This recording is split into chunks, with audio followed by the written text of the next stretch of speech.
Welcome to Safe and Sound, sponsored by White Mountain Fire and Life Safety and Ladies Day LLC. Today on the show, we have Tony Garver, Lieutenant with the Navajo County Sheriff's Office. Welcome, Tony. Thank you. I appreciate you coming on here. Absolutely. The goal of this talk today is to talk about evacuations. Okay. And what the role of the Sheriff's Office is and what you play in that. But before we get there, I should have you introduce yourself and tell us a little bit about yourself. Oh. Yes. Well, as you said, my name is Tony Garver. I'm a lieutenant with the Sheriff's Office, Navajo County. I'm the district commander for the South County of Navajo County, which incorporates the Heber, Overguard area, the Show Low, Pine Top, and White River. Been doing it for 28 years. Been in law enforcement 28 years, so that's about it. So you know your area. Yeah, very well. No, I know all of Navajo County. Wonderful, wonderful. Yeah. Well, we did want to talk about evacuation and how important it is. I know that sometimes with these fires that we've had, we've had the Rodeo Sky, which was horrible, and it was we learned a lot because I guess that was one of the first big fires that happened up here for us. We've come a long way since then, and since we've had a few fires since then down in White River, and then the Wallow fire just recently over in Springerville. So we've come a long ways. The Rodeo Sky fire was a very big learning lesson, I think, for all of us up here, and for the emergency services. I think we're much more coordinated and ready to respond to these type of incidences. So now, from the Rodeo Sky to the Wallow, you did see a big change. Oh yes, so it is much more coordinated. Obviously, with the rodeo fire, there was the communications. We learned our communications wasn't very well. So since then, the fire services and the law enforcement services are really kind of come together. We have more of an incident command type structure, where we go to one building where we, there's the people who make the decisions, and then they pass that down, and then that is given to us, then to given to those in the field. It's kind of like the fire services on these incident management teams. They'll go to the fire, and then they have their camps set up. It's kind of like law enforcement has that same thing when we have to do evacuations of towns for security, for the things, and make sure everything in the town is fine. Now, what other agencies, law enforcement agencies, do you work with? It's all throughout the state. If it's a major incident like the Wallow fire, there was personnel from Coconino County, Yavapai County, Pinal County, Pima County. I know a lot of people here, Type 1 incident management teams, Type 2 incident management teams. The state kind of has the similar thing when it gets way out of our control and we need help from the state. They have their management teams already in place who will come in and take over your incident, kind of structured a little better, and then it just runs down more into more of a more structured type setting, to where the fire knows what they're doing, law enforcement knows what they're doing. We have the evacuations with the citizens, the people, taking care of the animals, to making sure the homes are protected, and all of that through that while that fire incident is going on. It's a lot of work. It is.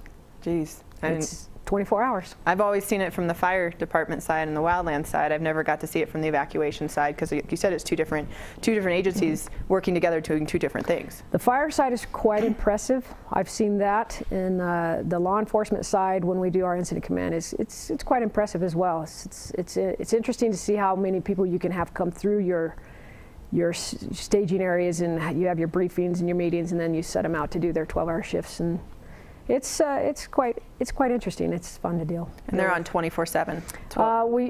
It's a 24-hour. Okay, detail. Deal. Mm-hmm. And then you've got to get the personnel in, and that's why we have to work with, the Arizona Department of Public Safety is in this area. We would deal with Pine Top Lakeside PD, Show Low PD, Hobart PD, Winslow, Snowflake Taylor, Navajo County. That would be our area here, with Apache County, the services over there, Springerville, Eager, St. John's, and then Apache County. We really rely on one another there, and then Coconino County and Gila County. So if we have these incidences here, that's going to be the responding parties there. And if we need more help, then we go outside to the other agencies that are close, and then they send people in. And we had a meeting today to discuss the evacuations, a little bit of the detail, and meeting with all of those different agencies that are part of that. And that, rumor has it, is something that nobody else really does out there. No, and it was kind of. I sat there when it was brought up that it's nice to see that in our area here we get along so well with each other. And there's not the bickering and the fighting, the back and forth. So when we do have an incident, it's like, okay, we know what they're doing, they know what we're doing, we're comfortable, and you don't have to worry about this or that or whose feelings you're going to hurt. It's like, hey, we got a job to do, and this is what we're going to do, and we know you're going to do this. So it pretty much puts a lot of us at ease, know that there's not going to be tensions, or are they prepared, are we prepared? So I do believe in our communities here, we are set, and I think with the Rodeo Chetaskai, with the fires down in White River on the tribe there, and with the Wallow fire, we pretty much understand that if we're going to have a livelihood here on the mountain, there are things we need to do to keep what brings the people here, and that's our forests, our recreational area, and that's important to us. So it's important to be prepared to deal with that when the time comes. I know over 10 years now we've lost 1 million acres in Ponderosa Pine, and we still have a lot out there. Just don't want that to happen again. No. So pray for rain. Yeah, absolutely. Now it's good to hear the cooperation and the focus is on keeping the area safe. Mm-hmm. Now when people evacuate, I know that when the Rodeo Chetaskai happened, I think everybody basically evacuated. There was, obviously when you get the evacuations back then, there was the communications again. It wasn't. I don't believe was very good. Okay. I think you had different agencies. You had the 2 cities and the county and the fire departments. You have different districts. Now we've come together. Back during the rodeo fire, I think there was a lot of things that didn't need to happen that happened, and that's because the communications wasn't there. There was certain parties that didn't know what other parties were doing. Since then, we've grown much closer together. We work closer together. So in an evacuation, if one was to occur today or in the future, soon to be, if it happens, which we don't want it to happen, is we know that the fire department, the fire agencies, the fire services, obviously they're going to get the call first. They're going to go and they're going to assess it, whether it's obviously on the Forest Service, the tribal. They're going to go and assess the fire. They're going to see, obviously what is the temperatures, how dry are we, how fast is this going to move, the winds, and then they're going to contact the law enforcement side, and they're going to say, it's headed your direction, and you have this amount of time. We don't think we can contain it. It's moving. We think it's time to evacuate. Once we get those phone calls from the fire people saying the fire's coming through and it's not a good thing, then we're going to go into our mode of notifying the neighborhoods, the areas where we feel that need to be evacuated. Obviously, we know when our fire season is. That's, come May, June, into July before the rains come. So I think a lot of folks already know pre-evacuation is important. But if and when we get right down to the fire, when we have to get there, the people will know, look, this is an evacuation area you need to get. And then we will go and patrol the areas that are next in line, and we'll give out notices. The fire is right here. We're planning. They're saying it's going to come this direction, and we need to have you guys get ready and be prepared to move and evacuate if need be. Now, how do they find that out? I mean, do you guys go door to door? Yeah, we've during the rodeo fire we did do door to door. I think now there's the 311. There's a lot of technology things nowadays. The Facebook, the 311, the phone calls.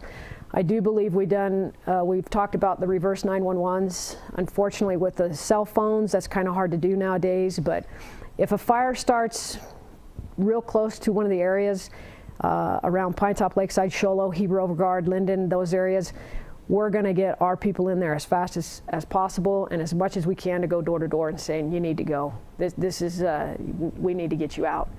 Find out what they have animal-wise, try to get people back in there to help assist or whatever.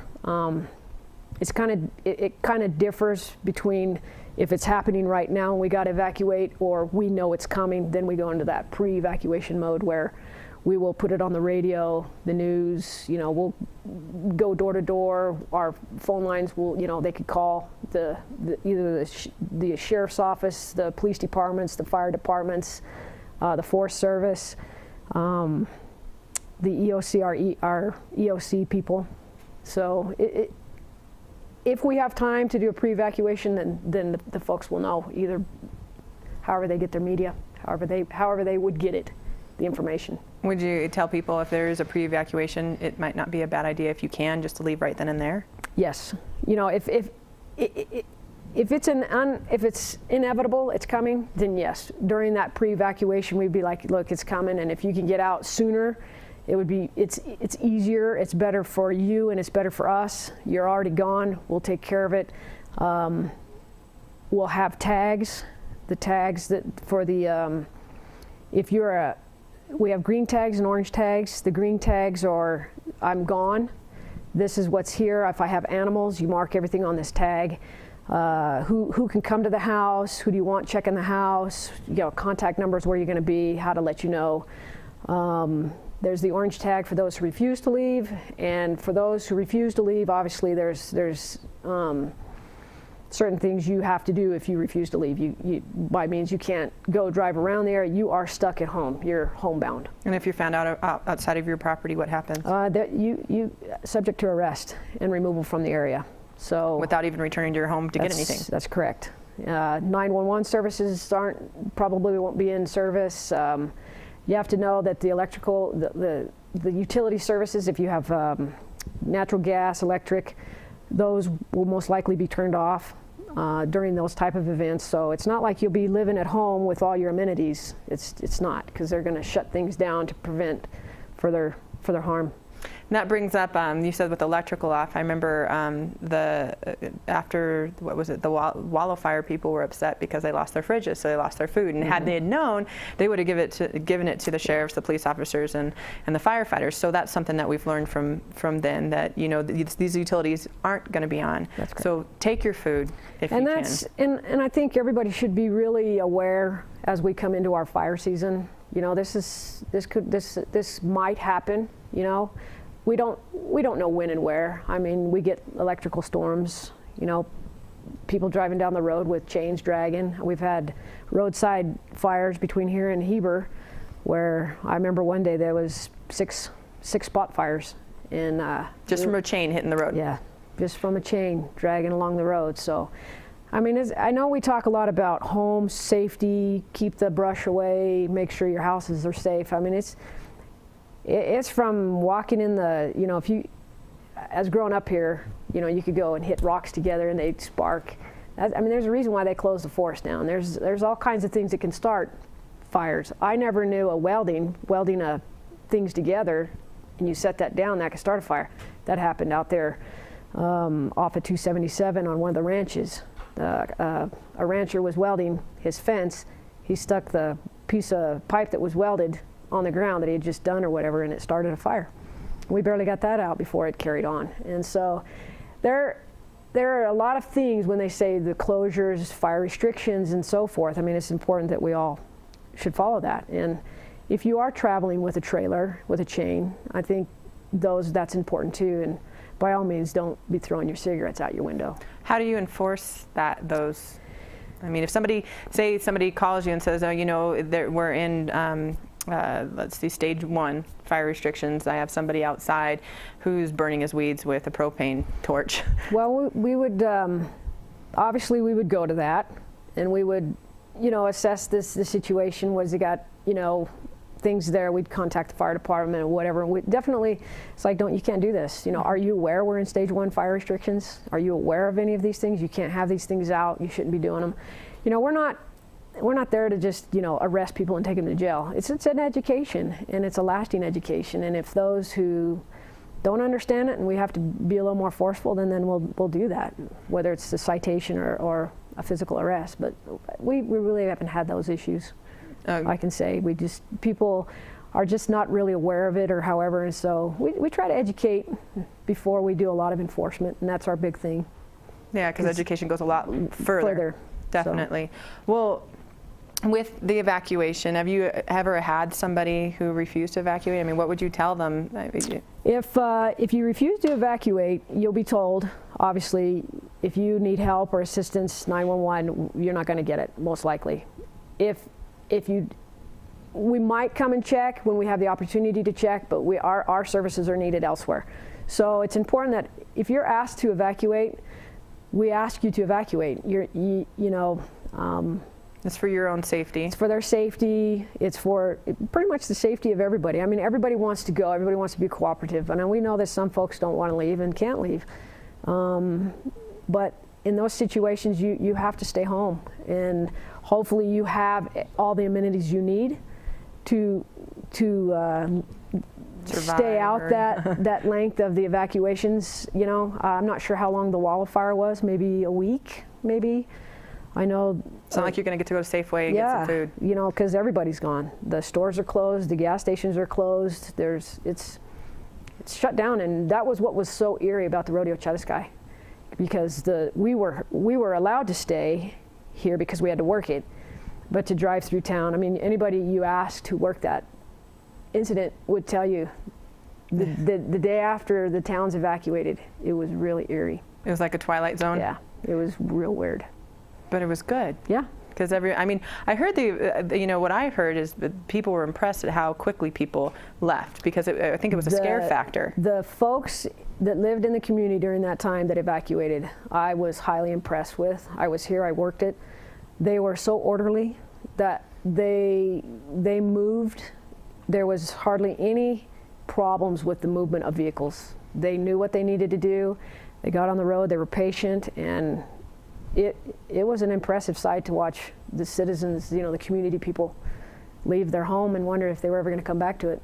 I mean, it was really impressive. They were really good. Was that the same that carried on to the Wallow when people evacuated as well?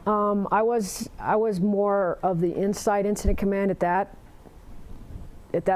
incident over there, so I really didn't get to see how they left. But yes, pretty much the town knew, because when we evacuated from the Rodeo Chediskai, they housed us over there. They were our second home, the Springerville area, the Eager Springerville area was. So they understood, I think, and so the areas, the whole community, the whole White Mountain areas. I mean, I think it's a pretty unique area to be in.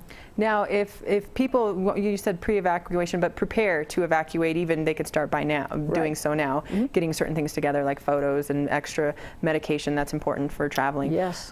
But what if you'd mentioned there's some people who can't leave their home? Is there something that they can do now to prepare themselves, like either call the health department or, say, hey, I'm not able to? Yes. John Zimmerman, and forgive me, but I don't know I think he's, I don't know what his title is. I know Mary Springer's our EOC. John Zimmerman has some type of thing with the county, and I know that he does PIO for emergency management, but he's also with the health department. He's with the health district, and I know that he has a list already with names of people in the event of an evacuation that are unable to assist themselves on evacuations. And Mary Springer informed me today that he's got about 80 volunteers on standby for if and when an event occurs that these folks need help moving or getting out or with their things, that they'll come in and assist. So if there is anybody out there that needs that type of assistance, then John Zimmerman with the Navajo County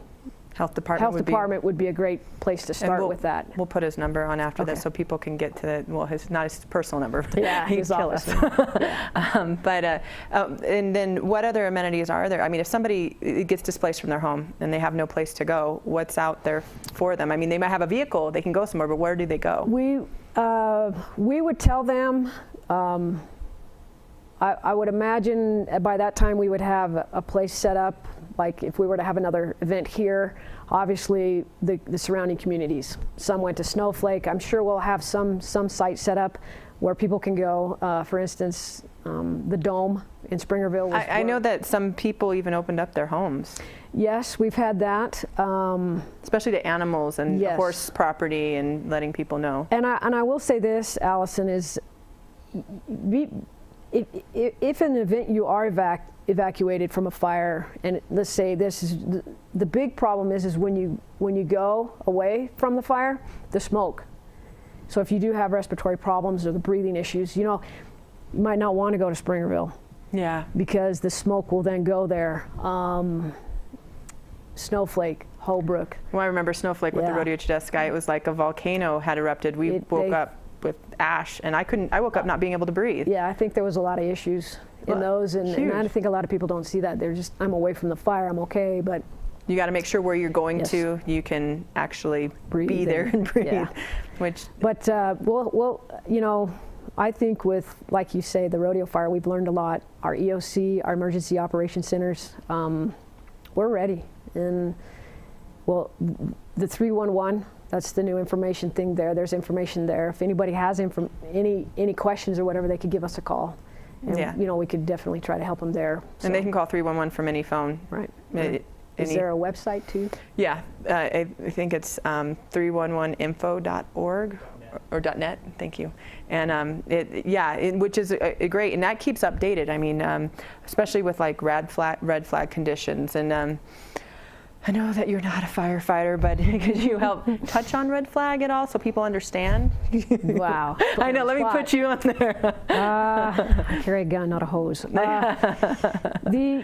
I know that there's big discussion with the fire ordinance. If one does come out, there was a big discussion last year. What does red flag mean? Mm-hmm. Is it a no burn day? Is it just a high wind day? What is a red flag? So I don't want to screw this up, but normally if people see a red flag, they know, hey, it's a big fire danger. Don't burn. Don't burn. Be cautious with what you do in your, outdoors. Just be smart. Be cognizant of the fact that if it's a red flag day, that means there's high winds and there's low humidity, and a fire could easily be started. And if it starts, it's going to be hard to contain. Well, and like you had said, I mean, the chain going down the highway. I mean, people don't realize how fragile this area becomes when it has no moisture. Well, on that day we had those 6 spot fires. It was a very windy day, and since the rodeo burned a lot of that area down through there, it was right on the other side of, for those who live in the area know, Victory Heights. There was a fire through there, and then around the turn up there by the LDS Church, and then right through Clay Springs and up on the other side by Cottonwood Wash. And if they were really to get away, we had DPS was with shovels, fire extinguishers. I mean, the wind was probably 50, 60 mile an hour winds that day. Jeez. It was crazy, and it's scary because it just takes one. Well, and the wind coming in, it dries us out, and it pushes the fire anywhere. And we're actually coming into the windy season eventually. I mean, fingers crossed it will be wet, and we'll get a lot of moisture. But right now, the U.S. Forest Service at the meeting had just said that we're drier than 2002. Yep.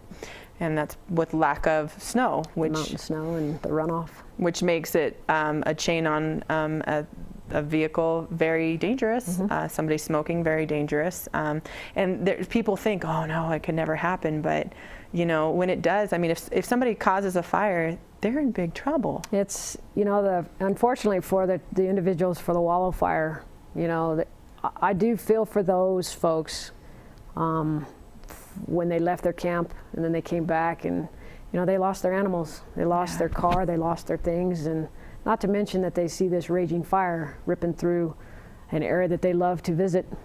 And I think their trial was just recently, and it was on the news where they were found guilty. Absolutely. And so financially it hurts. And not only to mention, it's just that area is gone for a long time, and in our lifetimes we'll never see it like it ever was. No, you're absolutely right. And people have to have the respect for the area that they visit or the area that they live in. And they have to have respect for, if there is a fire, that our law enforcement, our firefighters, our U.S. Forest Service, that we're doing everything and anything we can to ensure the safety of them and the safety of their home while they're gone. We want them to come and enjoy what we live in. We do. And the bottom line is the respect. And unfortunately, we have to put in ordinances or restrictions or whatever, so to ensure that that's there for them to continue to come and enjoy, and for us who live here to continue to enjoy living where we live.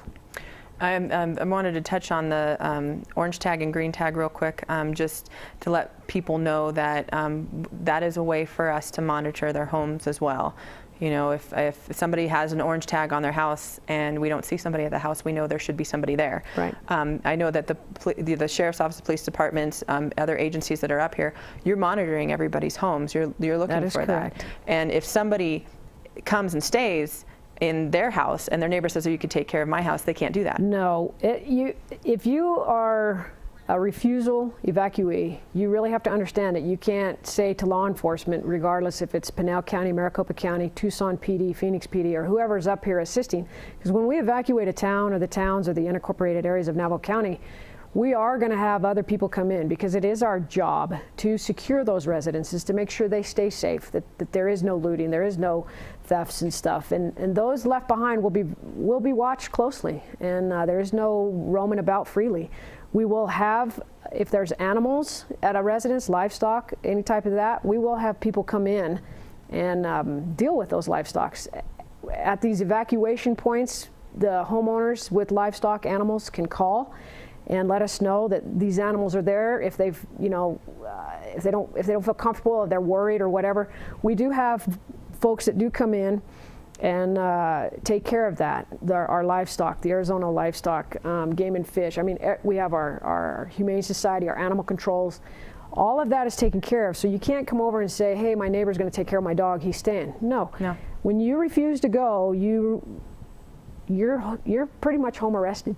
Yeah, that makes sense. You can't leave, you know, and if you do, if you're caught outside your home, you're gone. Perfect. You'll be removed. You will be physically removed from that evacuated area.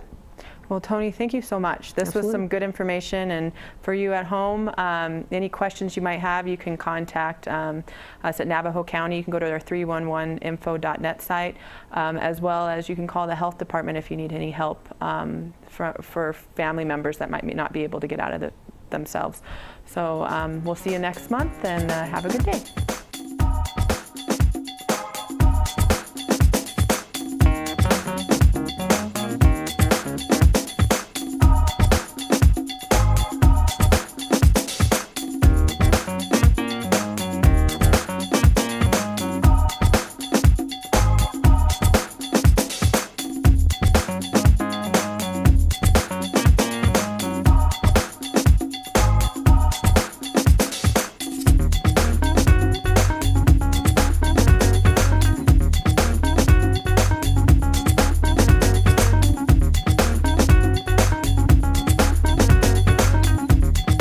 This episode of Safe and Sound was sponsored by Ladies Day, LLC.